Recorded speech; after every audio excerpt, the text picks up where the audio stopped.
Ladies and gentlemen, welcome to another episode of My Unfair Advantage. In this episode, we're going to talk about branding power. This is very misunderstood, and branding is really something that you need to understand if you're going to grow your business to, the point where it's sellable in the future. If you're going to grow your business to the point where you're basically a household name, for the lack of a better expression. Branding power for your products and your business. This is what we're going to talk about. So, why is it important? Why is it important to brand properly? Well, did you know that Fortune 500 companies invest millions and millions of dollars into the branding of their products? This is a fact. There are companies out there that are branding companies, and they consist of huge focus groups of people and the ability to create surveys and focus groups, test markets, just to find out the appeal of certain names and certain colors and how people will respond to specific branding. And these companies make a lot of money by creating brands for other companies that want to release products into a marketplace. Proper branding creates an anchor in the customer's mind, which can be triggered by recurring events.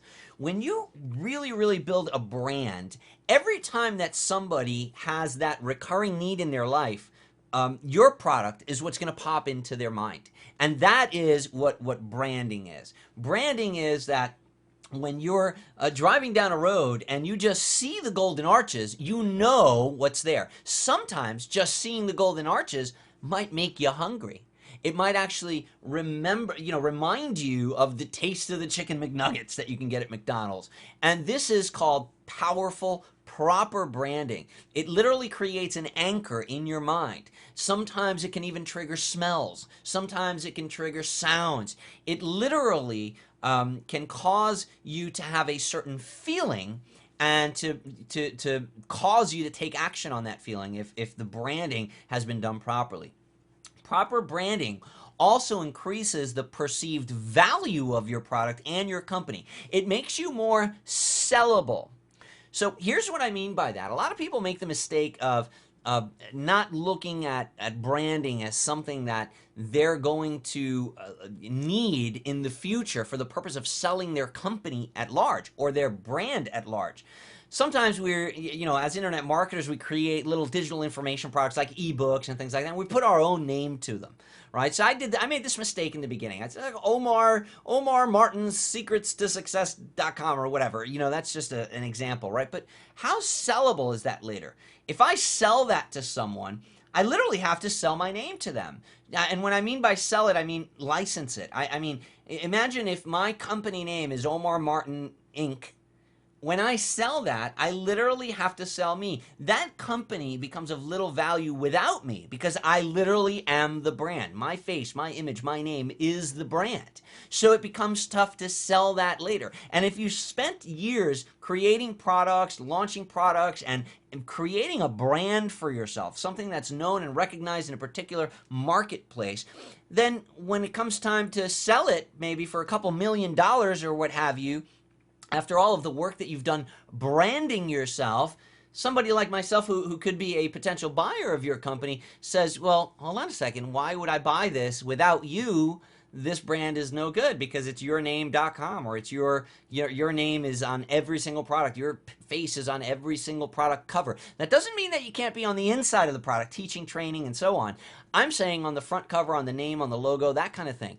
When you proper brand something, it's going to increase the value of your product and your company, and it's going to make the entire thing more sellable later on. It's also going to rejuvenate some products. Let me tell you a little story about a company that you might know called Procter & Gamble.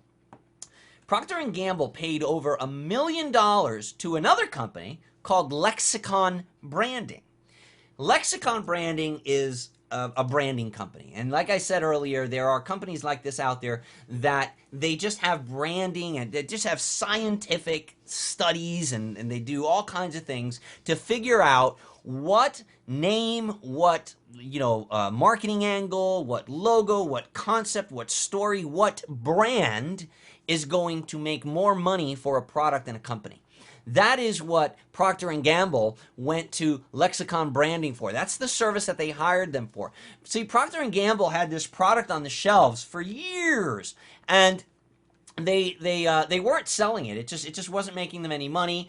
And in 1998, they decided, well, after 20 years of having this product on the shelves, I think that the bean counters over at Procter and Gamble said, well, I think it's time to do something with this. We there's probably a market for this, and they decided that we're going to hire Lexicon Branding to repackage this, to give it a name, to give it a brand. And they did. And that product that had existed in Procter & Gamble's portfolio, in Procter & Gamble's product catalog for years, almost 20 years, in 1998, all of a sudden, after having hired Lexicon, became their #1 selling product called Febreze. So this was an air freshener type of product that it existed for years, but then they couldn't sell it. It was one of their signature products. They couldn't sell it. Then they hired this company to name it Febreze and to give it this logo, this color scheme, right? The window, the gust of wind coming through, to brand it as a particular thing. I actually read this on a website. I'm actually going to quote a website. One of the biggest problems that Procter & Gamble's research has discovered was that bad smells simply didn't happen often enough in a consumer's life. Interviews showed that consumers liked Febreze when they used it, but that many customers simply forgot that it was in the house. The researchers at Procter & Gamble and Lexicon Branding realized, academic findings on habit formation, by the way, that they had enormous implications for selling Febreze. Because bad smells occurred too infrequently for Febreze habit to form. So they were trying to sell their air freshener based on, hey, when you have a bad smell in the house, spray this, right? But bad smells in the house don't happen often enough for them to sell this enough, right? So it's like, okay, so when you cook fish, how often do you really cook fish in the house? Well, let me tell you, some houses bad smells happen more often than others, but at large, as a company, it just wasn't enough. The fact, trying to anchor the need for this product to a bad smell occasion was not enough for them to truly make enough money with this and to sell it, because it just wasn't habit forming. So the marketers started looking for more regular cues on which they could capitalize, more regular cues which they could anchor this product to. The perfect cue, they eventually realized, was the act of cleaning a room, something that studies showed their target audience did almost daily. So think about that. Procter & Gamble, with Lexicon's help, they started producing commercials showing women spraying Febreze on a perfectly made bed, right? An act that you do every day. Spritzing it on freshly laundered clothing, an act that you do much more often than you have, bad smells, right? The product's imagery was revamped to incorporate open windows and gusts of fresh wind, an airing that is part of the physical and emotional cleaning ritual. In a sense, the product originally intended for use on piles of smelly, dirty clothes was eclipsed by its exact opposite, a product used when women confronted a clean and tidy living room. And the more women sprayed, the more automatic the behavior became. So do you understand how this repositioning that took place in 1998 created a boom in this company? Febreze is their #1 brand now. It's their #1 product. They have others, which by the way, Lexicon has helped them build like Swiffer, things like that. But Febreze went from, totally dead, not making them any money, sitting on the shelves, to a brand new, literally, no pun intended, a breath of fresh air for the company, just because of the branding, the positioning, and the message, the story, in essence, that it told through their commercials and through everything that had to do with the product, okay? So here are some other brands, right, that actually that particular company, Lexicon Branding, took part in. BlackBerry. Think about that, BlackBerry. Why the hell would you name a phone, a technical device, BlackBerry? Well, focus groups they actually proved in the studies that that particular name responded better. People were just more prone to, they were happier holding the device if it was called a BlackBerry. And there's different way and reasoning behind that. I'm not going to get into the story about that one, even though it is interesting. But look at some of these other names, like names that in many ways don't even have anything to do in particular with the product itself, right? Dasani. How the heck does Dasani have anything to do with water? OnStar for General Motors, right? How does OnStar have anything to do? Well, in one way or another, the guiding light, the North Star, I guess those particular words tested well in these focus groups. Intel Pentium, DeskJet, Scion, right? The Scion car, Swiffer, right? We were talking about Swiffer earlier. So just some of the brands the name, like I said, is just a catchy short. And look at some of the things that these names have in common. They're short, they're sweet, and they're branded. So you know what Febreze is. You know what Dasani is. By looking at that logo, by just saying the name, you know what these things are because of the branding, because of the way that the story has been put together, the way that it's been connected, the way that the value proposition has been connected to the audience, and just the repetition that there's been in all sorts of media with those particular words. Okay, and this is what makes them memorable brands. So let's talk about using these tactics to create your brand. You got to remember a couple things. Your brand is not just your logo, right? So I mentioned how the logo, the colors of the Febreze, of the whole new Febreze brand, I mentioned how those things were important, and we're going to even talk a little bit more detail about color and how that has to do with logo and branding, right? But I also mentioned how important it was to anchor the situation and the time that you want that anchor to be branded into that. I mean, literally, think of what a brand is, right? When you brand cattle, when you literally burn a brand into the cattle, where you're literally branding your product into someone's brain, into the customer's brain. That is what branding means. They're forever going to remember and have that brand in their skull because of the proper branding that you did. And it's not just about the logo. It's not just about the design of the logo. It's the whole enchilada.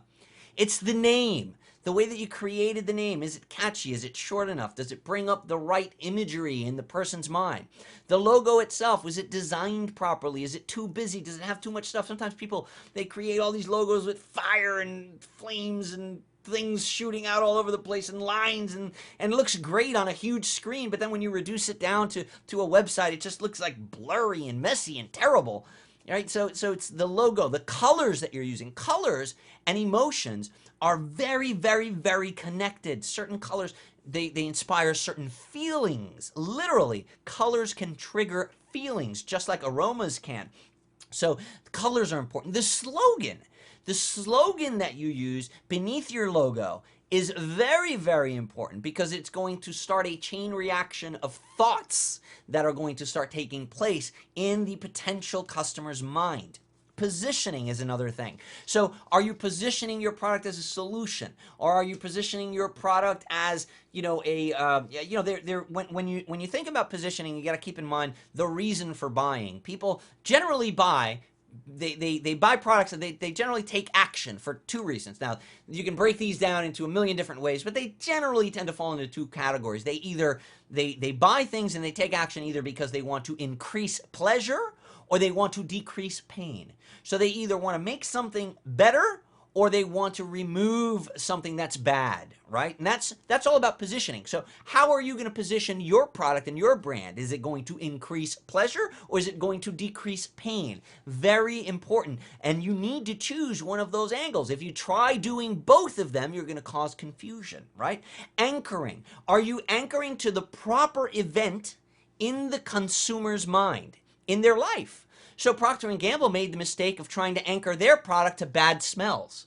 So hey, but it was the logical decision at first, right? Well, this thing makes bad smells go away, so let's brand the product in a way that every time someone has a bad smell, they reach for our product. But the thing is that bad smells don't happen often enough in people's lives to build a multi-gazillion-dollar brand with this product. So instead, they anchored the product to an event that happens more often in people's lives. So these are important. The other thing is the marketing.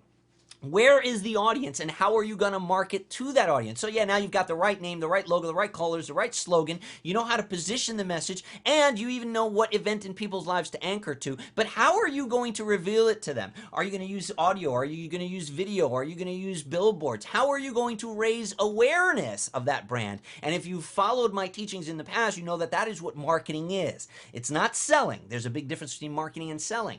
Marketing is the raising of awareness to a brand. It's making it so that they know the brand and they understand what it is. They can connect to the story and the need for that product. Selling that product and commanding action and getting them to give you their credit card is something completely different.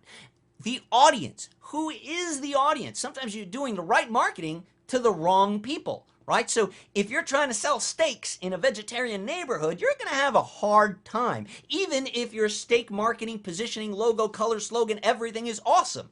So again, creating your brand is not just about a logo. It's about the whole enchilada. And it comes down to, what is the message? What is the overall message that is comprised by the name, logo, color, slogan, positioning, anchoring, marketing, and the audience itself? What is the message for your product and your company?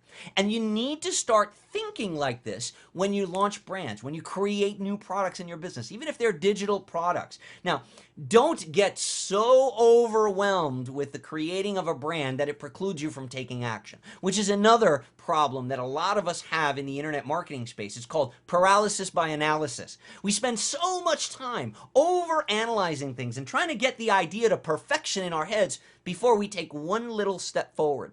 All I'm saying is that you need to be mindful about these things when you're creating your brand, your brand rather. And you need to be mindful in the sense, well, you don't want to create website URLs that are like, everybody makes this mistake in the beginning. They do things like myawesomesuperduperlistbuildingcourse.com. Brand that. How the heck are you going to brand that, right? Compare that brand with Febreze.com, right? So again, you need to keep all of these things in mind when you're creating those product names and logos. And we're going to get into a little bit more detail with it. We're going to talk a little bit about the image that you need to put in people's minds. Your image is not just the logo. It's everything. It's the actual picture in the mind's eye of the consumer. That is the image. And a lot of things comprise that image, a lot more than your logo. All of their senses come into play.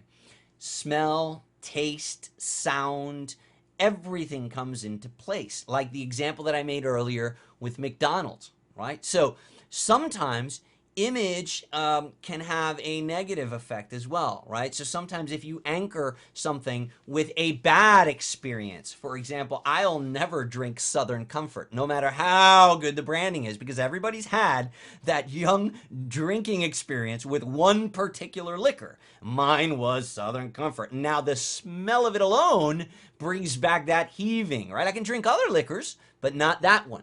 This is a good experience, a good example of negative branding, right? So that logo, I'm oh my goodness, I'm feeling it right now even. It's just that powerful. So your name and your image should trigger certain emotions in the viewer, and this can be accomplished a number of ways, including colors and association. Association is what I'm talking about right now, where I associate that Southern Comfort brand with a bad experience in my past, and therefore that's called negative branding. So in your particular case, for all of your products, your goal as a product creator, as the marketer, as the vendor, is to associate your brand with good experiences, with positive things. And that, together with the imagery, with the logo, the colors, the slogan, the positioning, the marketing, the message, all of that stuff, that's going to compose the image that's going to trigger the proper emotion.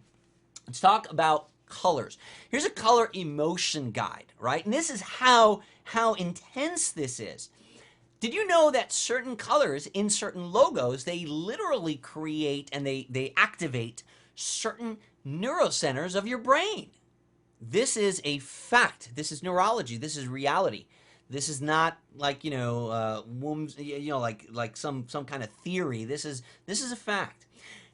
Yellows and golds, they symbolize optimism, clarity, and warmth. So look at some of these logos that portray optimism, clarity. Nikon, UPS. Look at Subway. Look at Best Buy, AOL. And how about that one? McDonald's. I mean, look at all these different brands that signify optimism. How about orange? Orange signifies in our brains, it triggers friendliness, cheerful, confident. Nickelodeon, Hooters, of course, alongside Nickelodeon. Imagine that. Amazon, Firefox, Fanta, Stars, Harley Davidson, Crush, Gulf Gasoline. Are they even around anymore? How about red? Excitement, youthful, bold. Kellogg's, Kmart, Coca-Cola, Ace Hardware, Exxon, Netflix, Avis Car Rental, Nabisco. Huge brands, and they're all associated with excitement. Budweiser, associated with excitement. How about these guys over here? Creative and imaginative. Wise. Sci-Fi Channel is purple. Big Brother and Big Sister, purple. Yahoo, purple. It's creative. It's wise. Taco Bell, fourth meal. So you see these relations, see these correlations. Blue, trust, dependable, strong. Did you know that blue is one of the highest converting colors for your website? This has been tested. It's been proven. Why? Because it establishes trust.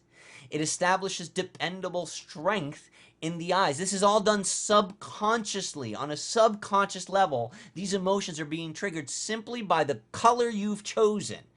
But you think your thing looks great and yellow and red and purple and neon and glowing, glaring stuff. But at the end of the day, in reality, simple blues and grays tend to convert really, really well on websites.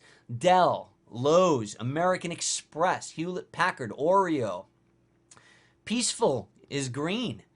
Peaceful, growth, health, healing. These are earth colors, right? So peaceful palettes like, light blues, light greens, even some browns, earth tones. John Deere, you've got Whole Foods, BP, Monster, Starbucks. How about balance? Gray. Balance is neutral and calm. So the Apple logo is gray. Wikipedia is gray. Honda, Puma. So again, these are some of the different trigger points with colors. And how about logos that try to hit every single one of these points? Colorful colors like NBC that have every single color in this spectrum. Google has every single color in this spectrum. So eBay is another one. So again, these are things that you should consider when you're creating your logo, when you're selecting a palette to give to your graphic designer. You should consider the emotion guide and the role that color plays in the emotion that's triggered by your brand. So let's be more specific about the creation of your brand. I have 6 things to go over. When you're creating your brand, you should put some thought into it. Don't put that much thought into it that it will preclude you from even starting in the creation of your product. But overall, you should have a method to your madness. Collect the backstory. What's the culture of your product? What's the culture of your audience? Are you addressing the culture, the opportunity, and the challenge with your product, with your brand, right? So are you addressing, is your brand addressing these things that your product hits on? So if your product is going to be addressing these things for the prospect, for the buyer, then your brand should address them as well. It should address the culture, the type of people. There's a certain type of people that are associated with a certain type of product. And if you think that that's wrong, well, you don't know marketing. You have to market to a target audience. The worst thing that you could do in your marketing is to try to make everybody happy. You may think that you live in a perfect world where people do not judge you and do not categorize you, but you are wrong. We live in an imperfect world, especially when it comes to marketing. People will judge you. People will categorize you. As a matter of fact, the main category that you're going to be put in is going to be either you're good or you're bad as a product, as a vendor. So you need to make sure that you're appealing to the right people. You need to put together the story of your product, and to do that, you need to make sure that you're touching on the right culture, on the right opportunity, and that you're touching on the right challenge. So are you addressing the right challenge in people's lives? Are you presenting the right opportunity in people's lives? And are you addressing the right people, the right culture? Okay? Characterize your brand explain the values of your brand with the story, right? So essentially, remember, the brand is the overall message that's comprised by everything that we've been talking about, right? And essentially, when we're comprising a message, we're comprising a story about our product. And you need to have values, right? So what are the values of your product? Shape the story and the brand around those values. What do you represent? What do you stand for? So that's the second part of creating your brand. The next thing is characterizing the prospect. Identify their needs, because like I said earlier, it doesn't matter if you have the awesomest marketing, the story, branding, everything. If you're going after the wrong prospect with that awesome marketing, if you're trying to sell steaks in a vegetarian neighborhood going door to door, you haven't properly identified the prospect's needs in that neighborhood, okay? So you need to characterize those prospects and make sure you understand their needs. Connect the characters, okay? Now, this is important, because this is where you actually start connecting the dots. The story has to bond the characters. It has to bond them to the brand. So are you connecting the challenge, the opportunity, the culture? Are you connecting everything that your product addresses, all the issues that your product addresses and takes care of, either eliminates or enhances, right? Because we said it either increases pleasure or it decreases pain. So are you connecting those points with the characters, with the people that need them? Are you making the connection? Because just because you have something they need, and just because they need something you have, does not mean that you're presenting it in a way that they will understand it and make that connection. Okay, very, very important. And what I'm getting into there is, it's not how you say, it's not what you say, it's how you say. Okay, you need to confront awareness, comprehension, confidence, and affinity. Okay, these four things are very, very important for you to confront. You need to confront the prospects or the potential prospects' awareness. Do they know about the product? If not, you need to confront that issue, and you need to make sure that they know, that they're aware of the product's existence, of the brand's existence. Number two, you need to confront their comprehension issues of the product. Do they comprehend what it does? There is a big difference between knowing that the golden arches represent McDonald's and knowing that you could, and comprehending that you could buy food at McDonald's. Okay? There are two distinct differences there that you need to understand. So you need to confront their awareness of your brand versus their comprehension of your brand and what your product can do. You need to confront their confidence. So maybe once they know what your brand does, are they confident enough to buy it?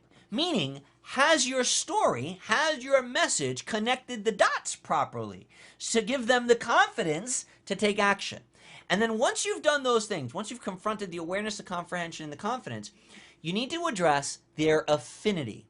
What is their affinity to your product? How likely are they to literally make a connection with their product, with that product, enough so to anchor it in their mind? Have you deeply ingrained and branded your message into them? Have you pushed the right buttons? Have you developed an affinity for your product in your prospect? Very, very important. And ultimately, complete the story. Connect their desires with your values. Okay, so if you've hit on all of these things, the summation of this brand is going to be by connecting your prospect's desire with your values. And once you've done that effectively and you've covered all of these things, you've built a brand that will literally trigger emotion and trigger action every time that an anchor happens in that person's life. Okay, everything you do becomes your brand. Everything you do becomes your brand. This is even more important now in the days of social media. Avoid your personal name on a product title whenever possible, especially when it comes to internet marketing. So, something like your name presents and then the name of a product. Yeah, okay. Sometimes these delusions of grandeur, we want to see our name in lights. We want to see our own name all over the place. There's a big difference between putting your name on a cover of a product as its author, on the cover of a book, than to name the book with your own name, right? So there's a big difference between writing a book and claiming authorship than it is writing your autobiography, Okay, very, very different, because one is easily sellable later and can be sold by someone other than you. And if you use your own name in a product title, it doesn't make your company and your brand transferable later. Keep titles and logos short, catchy. Don't create these long, crazy URLs. Think of Twitter. Twitter. How the hell did they come up with Twitter? Right? What does that have to do with character update, with message updates and life posts and things like that? It doesn't, but it does now, because they've literally branded it in our brains that Twitter, oh, okay, I know what Twitter is. It's a website where you can type things that you're doing online and all of your friends see what you're doing, right? That's Twitter. But just the word alone, Twitter, if we were to remove our knowledge of what the site is, the name Twitter alone, it's like, what the hell is a Twitter? What does it mean to Twitter? It has no meaning on its own. They literally invented that word. Right? So again, I can even make the example here of a company that I used to work for. It was a pest control company that actually has a product. They have a patented product called, well, it used to be called Tubes in the Wall. And guess what it is? It's tubes in the wall for pest control. So during the construction of houses, our company would come, and during the framing stage of the house, they would literally install these tubes throughout the wall that are connected to a port box on the outside. So later on, after the house is built, pest control becomes very easy to do from the outside. And it literally gets injected and blown through the house, through the walls of the house, from the outside, without exposing your family or your pets to any, unneeded chemicals, while attacking the bugs in the walls where they live. So what's the problem with that? The problem with that is that the name is Tubes in the Wall Pest Control. And that's just not catchy. And they needed a Febreze name. So you know what my company did? Well, rather, the company that I worked for, they went to Lexicon Branding. And Lexicon Branding came up with a name called Tayex. They just made up that name called Tayex. They did studies on syllables and sounds, and they put together focus groups, and they asked them, what does this word make you feel like? And and then they slowly came down to two words, and our company vice president chose Tayex to be the word that represents Tubes in the Wall pest control system. So now in the building community, in the home builders community, the word Tayex literally is a household word, and they understand that Tayex means pest control system. But when the word literally Tayex has no meaning by definition, they literally created the word. So I'm not saying that you have to create an alphabet and have focus groups on syllables and sounds and punctuation and all that kind of stuff. But what I am saying is that you should keep titles and logos short, sweet, and phonetically appealing. Okay, so Twitter, it's easy to say. Tayex, it's easy to say. There isn't a gazillion syllables. It's not Omar Martin, super cool, awesome, listbuildingproduct.com, right? Totally, totally different, not as memorable. Use the name, the brand, the logo. Use your brand repetitively in the right place at the right times, right? Using the brand repetitively at the wrong place can be troublesome. It will create a negative anchor for your brand. You'll become that guy, that annoying person that's always pushing things on top of people at the wrong time. It's kind of like that person that shows up to your barbecue and suddenly tries selling Amway products. Right? We're at a barbecue. We're not here to sign up for a multi-level marketing thing, and we feel a little bit like, oh my God, I got tricked. I thought I was coming for a barbecue, and all of a sudden you got a whiteboard and easel set up, and you're trying to get me to give you money to sign up for something. You tricked me. So you might have a good brand and a good product, but this isn't the right place or the right time to try to push it upon me. It's important that you use your brand and your story and the collective of things that we've spoken about in this presentation, but it's more important that you're using it at the right time and at the right place. Remember that you're guilty by association. Everything you do becomes your brand. Everything you do becomes your brand. If you are allowing your customers to become part of your social media family, to follow you on YouTube, to follow you on Facebook, on Twitter, on Google+, and on any of those other social websites out there, they're associating your daily activity and posts with your brand, with who you are, with how you're branding yourself online. If you start associating yourself with negative activities, if you start to post pictures of you vomiting over the, bar this weekend. If you start associating yourself with things that are counterproductive to the elevation of your brand, then people will associate your brand with those negative anchors as well. This is why, as internet marketers, we have to be very cautious of the photos and things that are released out there, especially if we're doing business under our own names and we're running an honest and ethical business and we're being upfront and we're letting people know who we are. Hey, I am the creator of this product. I am the author of this product. Well, guess what? You're guilty by association now, because anything and everything that you do online will now be associated with that product, whether you like it or not. You do not live in that dream reality where it's okay to wear a bone through your nose and have purple hair and think that you're going to appeal to everyone. People will judge you by the things you do, by the way that you look, by the way that you dress, by the way that you smell, and definitely by the way that you act. And they will cast the same judgment that they cast on you, on your products, and anything that you create. Throughout history, this has been known to happen to families, right? How many families in history has the name been tainted because of something that a grandfather or a father did or something like that, right? It's been passed down, that tainting thing, because this is reality. And as much as we'd like to believe that we don't live in this world, this is the world that you're trying to sell products in. You're guilty by association. Everything you do becomes your brand. Your brand is the summation of all of its online parts. Everything you do becomes your brand, even the silly, stupid, and negative stuff. So as you're establishing yourself online, as you're creating your product, as you're thinking of that first logo, that first domain name, that first, whatever, as you're composing the brand of your company, what you want to represent, as you're constructing your message, consider all of the things that you do online. Consider all of the things that make up that message, everything we've spoken about in this presentation, and it'll help you to construe the message, the brand that you want to market, that will anchor itself in people's minds and that will recur to their conscious mind from their subconscious mind every time a particular instance happens in their lives, just like when a woman makes a bed in the morning and remembers, oh, I got to pull out the Febreze and spray it on my freshly made bed. Thank you for watching this video, and I look forward to seeing you in the next video. Take care.